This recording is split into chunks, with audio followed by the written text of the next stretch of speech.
I didn't start creating with a plan. I started during a hard time. Life felt heavy, and I needed something steady. Each video became a small act of healing, just for me. I'm Xiao Mejia, and if you're in a season that feels uncertain, you don't need to be ready. You just need to begin.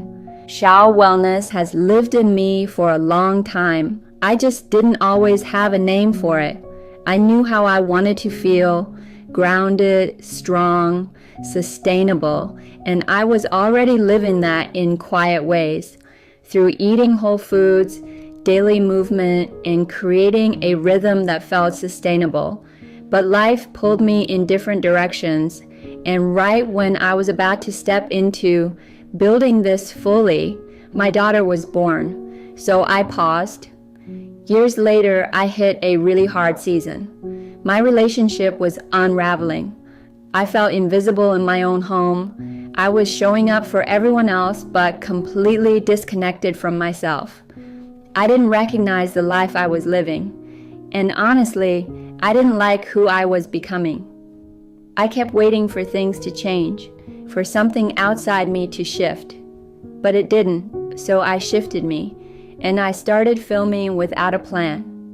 Just one small action to break the numbness, to feel something again. Some days I filmed to move through sadness. Other days it gave me structure. It helped me stay accountable to something that felt like mine. I taught myself how to edit. I spent hours figuring out Final Cut Pro, learned Canva, and stumbled through YouTube Studio. Somewhere along the way, through repetition, my skills improved and I started to trust myself again. This wasn't about content for content's sake. Creating became personal, a way to process, reflect, and move energy. This was my monk mode, quiet, devoted, rooted in becoming.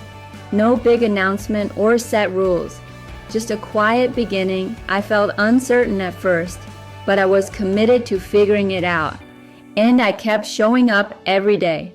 By day 150, I had 176 videos in my posting library at the time of this filming. Each one became part of something bigger, not just building a channel, but rebuilding the woman behind it. I believed in myself, even when the videos weren't polished, even when no one was watching.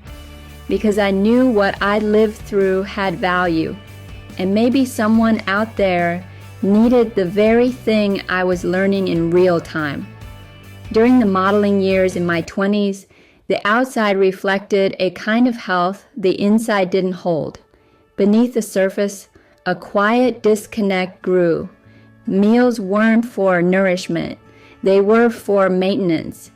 Movement became a performance. Monk mode was the opposite of what came before.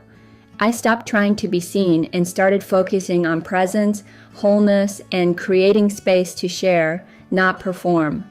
Being impressive didn't matter anymore. Being true did. And for the first time, the investment wasn't in how I look, but in who I was becoming. Creating content gave me myself back, a rhythm I could return to. A reminder that wellness isn't something you perform, but something you practice, especially when no one is watching. Life isn't all butterflies and rainbows. There are ups and downs, and maybe you're in your own heavy season.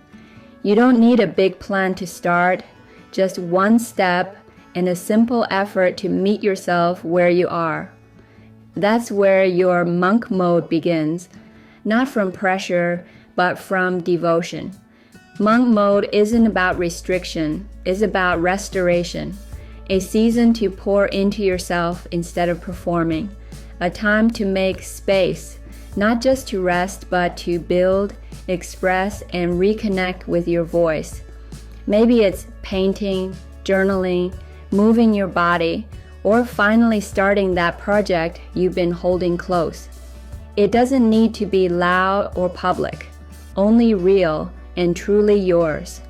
Come inside and see my wellness process, from whole foods nutrition to daily movement and a lifestyle rhythm that feels sustainable. I'll see you there.